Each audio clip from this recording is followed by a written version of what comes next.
Hai sahabat, senang Anda sudah menonton video-video saya yang saya tayangkan lewat channel YouTube saya. Saya percaya Anda sudah like, Anda sudah subscribe, sehingga setiap kali saya menayangkan video-video saya yang baru, Anda pasti tidak akan pernah ketinggalan. Jika Anda merasa diberkati lewat video-video saya, maka dengan kerendahan hati saya memohon berkenanlah Anda share juga kepada keluarga-keluarga yang lain agar mereka juga mendapat berkat yang sama. Sengaja video-video saya isi dengan pelajaran-pelajaran Alkitab yang akan menjadi berkat bagi setiap keluarga yang mengikutinya. Mereka akan berhasil mengajar mendidik anak-anaknya menuju kepada kesuksesan, kebahagiaan, dan keselamatan yang Tuhan sudah siapkan. Oleh karena itu, jangan pernah tinggalkan video-video saya. Ikuti terus lewat channel YouTube Roni Suwono. Shalom.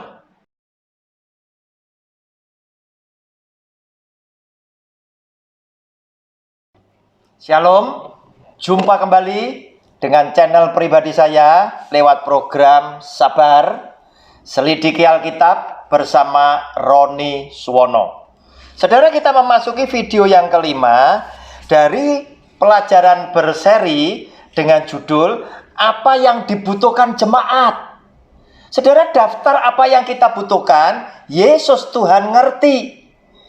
Oleh karena itu kita akan mencermati judul kecil pada hari ini ketika kita berkata kepada Dia, aku butuh perlindungan dan penyertaan Tuhan.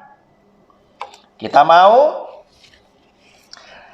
membaca satu ayat firman Tuhan lebih dulu dari Matius pasal 28 ayatnya yang ke-20. Kita sadar saudara yang dikasihi oleh Tuhan bahwa hidup kita sebagai orang benar tidak akan pernah bebas dari tekanan hidup, tidak akan pernah bebas dari persoalan hidup. Tetapi kita tahu persoalan-persoalan yang akan merintangi kehidupan kita, yang akan menekan hidup kita, yang seringkali akan membuat kita gelisah dan lain sebagainya, itu yang akan terjadi. Namun ketika saudara memiliki iman yang teguh, percaya kepada Dia bahwa Dia adalah Bapa yang mengasihi saudara dan selalu menyertai saudara untuk menolong saudara sehingga saudara berjuang tidak sendirian, maka damai sejahtera, iman yang teguh itu boleh ada di dalam kehidupanmu. Namun sebagai manusia selalu punya daftar permintaan, yaitu hari ini kita berkata, aku butuh perlindungan dan penyertaan-Mu Tuhan. Saudara, Matius pasal 28, kita baca satu ayat dari ayat yang ke-20. Dan ajarlah mereka melakukan segala sesuatu yang kuperintahkan kepadamu, dan ketahuilah aku, kata Tuhan Yesus, menyertai kamu senantiasa sampai kepada akhir zaman. Saudara, ini yang disampaikan oleh Tuhan Yesus kepada saudara dan saya, bahwa Tuhan Yesus kepingin kita semuanya diajar melakukan segala sesuatu yang diperintahkan oleh Dia. Dan ketahuilah bahwa aku, kata Tuhan Yesus, akan menyertai kamu sampai kepada akhir zaman. Saudara, sesungguhnya ketika kita berkata, aku butuh perlindungan dan penyertaan-Mu, kekhawatiran kita sudah dijawab oleh Dia, karena Dia adalah Tuhan dan Bapa yang mengerti kira-kira kebutuhan apa saja yang kau perlukan. Dari semua daftar yang ada di dalam pikiran kita, itulah Tuhan sudah siapkan dan sediakan, sehingga Tuhan akan memberikan hidup kepada saudara dan saya di dalam damai sejahteranya yang sejati. Sudah Dia siapkan, aku sudah menyertai kamu. Nah saudara, namun kita perlu tahu bahwa tidak setiap orang itu akan secara otomatis disertai oleh Tuhan. Walaupun dia juga adalah orang Kristen sendiri yang mengaku aku sebagai anak Tuhan. Tidak jamin orang yang seperti ini itu akan selalu disertai. Oleh karena apa, saudara? Tuhan menyertai juga adalah Tuhan ingin melihat apakah hidup saudara dan saya adalah hidup yang menyenangkan hati Tuhan, sehingga Tuhan merasa cocok tinggal bersama saudara dan saya. Apakah Tuhan merasa berkenan melihat dan merasakan hidup dan perilaku saudara dan saya? Oleh karena itu, mari kita melihat bacaan yang lain. Kita lihat lebih dulu manusia secara universal yang diciptakan oleh Tuhan yang sama. Ternyata ada kalanya manusia itu membuat hati Tuhan itu berduka. Saudara, Kejadian pasal 6 ayat 1 sampai dengan ayat ketiga, judul bacaannya adalah kejahatan manusia. Ketika manusia itu mulai bertambah banyak jumlahnya di muka bumi, dan bagi mereka lahir anak-anak perempuan, maka anak-anak Allah melihat bahwa anak-anak perempuan manusia itu cantik-cantik, lalu mereka mengambil istri dari antara perempuan-perempuan itu, siapa saja yang disukai mereka. Berfirmanlah Tuhan, rohku tidak akan selama-lamanya tinggal di dalam manusia, karena manusia itu adalah daging, tetapi umurnya akan 120 tahun saja. Nah, saudara lihat, ketika manusia jumlahnya masih sedikit, orang hidup zaman itu tidak mengumbar hawa nafsu, sehingga umurnya bisa 900 tahun, 700 tahun, 800 tahun. Tetapi ketika kita membaca di dalam Kejadian pasal 6 ini, yaitu mengenai kejahatan manusia, dikatakan di situ bahwa manusia jumlahnya menjadi semakin banyak. Nah, saat manusia semakin banyak, kejahatan manusia diawali dengan mengumbar hawa nafsu mereka. Lihat ayat yang kedua. Maka anak-anak Allah melihat bahwa anak-anak perempuan manusia itu cantik-cantik.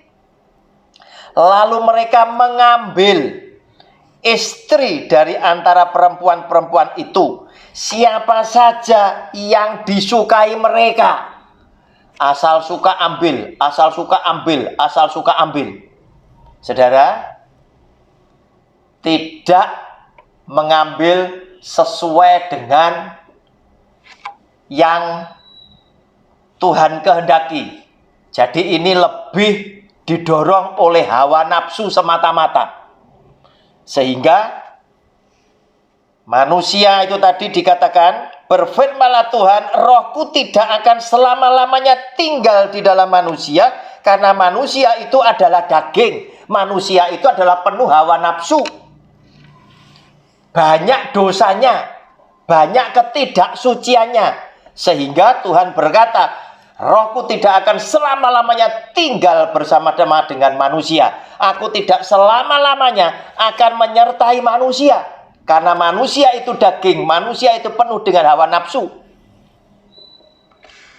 Dan Tuhan mulai batasi umur manusia yang dulu bisa 900 tahun, zamannya Adam, dan tokoh-tokoh Alkitab lainnya, Nuh dan lain sebagainya. Sekarang dia katakan umurnya hanya akan 120 tahun saja. Nah, saudara yang dikasih oleh Tuhan, berarti Tuhan tidak akan selalu menyertai orang-orang yang Dia ciptakan sendiri, kecuali orang-orang itu menjadi orang-orang yang menyenangkan hati Tuhan dengan segala sikap dan perilaku hidupnya yang sesuai dengan isi hati Tuhan. Jika orang ini terlalu mengumbar hawa nafsunya dengan nafsu kedagingan, mengumbar hawa nafsunya dengan perbuatan macam-macam dosa, karena dosa memberikan nikmat yang semu, yang sementara, tetapi dosa ini menjerat bagi setiap umat ciptaan, maka Tuhan juga pasti tidak akan menyertai orang yang demikian. Dan sampai hari ini kita masih melihat bahwa dosa seksual itu dominan sekali, berpengaruh sekali terhadap perilaku seseorang di dalam menjaga kekudusan. Oleh karena itu, saudara,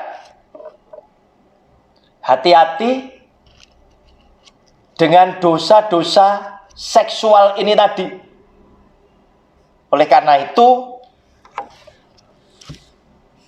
Tuhan berkata, Rohku tidak akan selama-lamanya menyertai manusia, karena manusia adalah daging, manusia adalah penuh dengan hawa nafsu, manusia penuh dengan dosa-dosa, macam-macam dosa.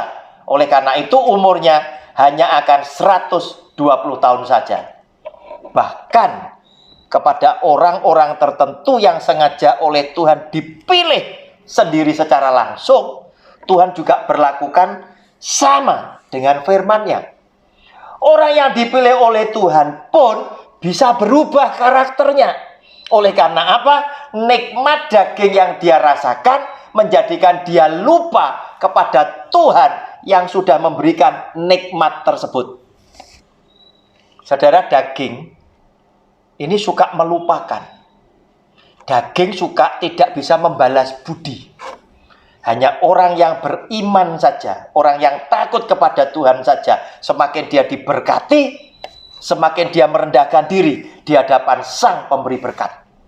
Nah, saudara, kita lihat di dalam 1 Samuel. Kita lihat dalam 1 Samuel pasal yang ke-16 ayat 13 dan 14. Ada orang yang namanya Saul. Saul dipilih oleh Tuhan jadi raja Israel yang pertama.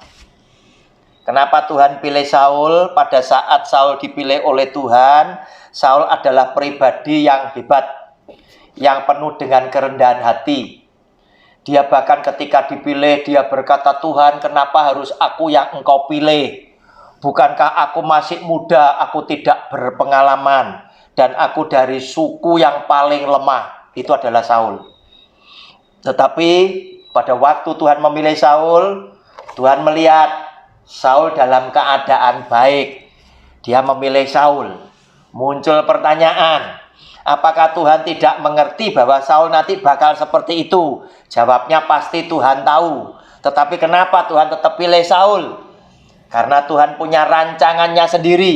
Kepada setiap orang oleh Tuhan diberi cerita masing-masing. Tujuan Tuhan titipkan cerita masing-masing untuk memuliakan dia. Lewat Saul, Tuhan ingin ajar kepada saudara dan saya. Jika suatu hari kelak engkau diberkati Tuhan, jangan engkau berlaku sama seperti Saul, sehingga roh Tuhan juga akan mundur daripada hidup saudara sendiri dan merugikan kehidupan saudara dan keluarga. Saudara, kita baca 1 Samuel pasal yang ke-16 ayat 13 dan 14. Samuel mengambil tabung tanduk yang berisi minyak itu dan mengurapi Daud di tengah-tengah saudara-saudaranya. Sejak hari itu dan seterusnya berkuasalah roh Tuhan atas Daud, lalu berangkatlah Samuel menuju Rama. Tetapi roh Tuhan telah mundur daripada Saul, dan sekarang ia diganggu oleh roh jahat yang daripada Tuhan. Saudara, terjadi kebalikan antara Saul dan Daud. Ketika Saul berbuat dosa yang mendukakan hati Tuhan, Tuhan sampai berkata, maka menyesallah Tuhan telah memilih Saul menjadi raja. Nah, pada saat itulah Tuhan kepingin meninggalkan Saul dan memilih Daud sebagai raja yang menggantikan Saul. Oleh karena itu Tuhan mengutus nabinya yaitu Samuel untuk datang kepada orang tuanya Daud yaitu Isai demi mengurapi Daud menjadi raja Israel yang kemudian menggantikan Saul. Nah, saudara, apa yang terjadi? Ternyata ketika Daud diurapi oleh Samuel atas perintah Tuhan, sejak pengurapan itu, sejak pentahbisan itu, maka dikatakan di sini, sejak hari itu dan seterusnya berkuasalah roh Tuhan atas Daud, lalu berangkatlah Samuel menuju Roma, menuju ke Rama. Nah, saudara, ketika orang dipilih oleh Allah, diurapi oleh Allah, secara otomatis penyertaan perlindungan Tuhan menyertai orang tersebut dan roh Allah itu yang berkuasa atas hidup Daud. Artinya, sejak hari itu dan seterusnya, hidup Daud dikuasai dan dipimpin oleh roh Tuhan. Tidak heran jika Daud dipuji oleh Tuhan menjadi salah satu orang yang setia hatinya kepada Tuhan, sehingga Tuhan berkata kepada Daud, aku berkenan. Nah, saudara yang dikasihi oleh Tuhan, namun apa yang terjadi atas Saul? Justru sebaliknya, perlindungan dan penyertaan Tuhan itu tidak ada menyertai Saul ketika Saul menjadi orang yang berdosa dan mendukakan hati Tuhannya, maka roh Tuhan itu mundur daripada Saul. Sehingga Saul mulai diganggu oleh roh jahat. Oleh karena apa? Hatinya sudah tidak ada Tuhan. Hidupnya sudah tidak ada perlindungan daripada Tuhan. Dia menjadi orang yang kosong imannya. Dia menjadi orang yang tidak memiliki benteng perlindungan daripada Tuhan sendiri, sehingga iblis, roh jahat itu mudah masuk mengganggu hati dan pikiran Saul. Dan dia hanya bisa ditenangkan ketika Daud memainkan kecapi, maka Saul menjadi tenang kembali. Oleh karena itu, ketika kita berkata, Tuhan, aku butuh perlindungan dan penyertaan-Mu, maka Tuhan berkata, sesungguhnya aku akan menyertai engkau sampai kepada akhir zaman. Perlindungan dan penyertaan Tuhan sudah Dia siapkan kepada saudara dan saya, khususnya yang mau dengan sungguh-sungguh hidup sesuai dengan firman Tuhan dan melakukan dengan setia dengan ketaatan firman Tuhan di dalam hidupnya sehari-hari, maka saudara dan saya pasti mendapatkan perlindungan dan penyertaan yang daripada Tuhan sendiri. Sehingga lewat semuanya ini, tidak ada alasan lagi kita khawatir jika Dia tidak melindungi dan menyertai kita. Tetapi kita harus konsekuen, kita harus konsisten mendengar firman Tuhan dan melakukan firman Tuhan, sehingga lewat apa yang kita lakukan, nama Tuhan dimuliakan, hati Tuhan disenangkan, sehingga Dia akan menjadi Bapa yang setia, melindungi dan menyertai hidup keluarga saudara dan saya. Shalom, Tuhan Yesus memberkati. Haleluya, amin.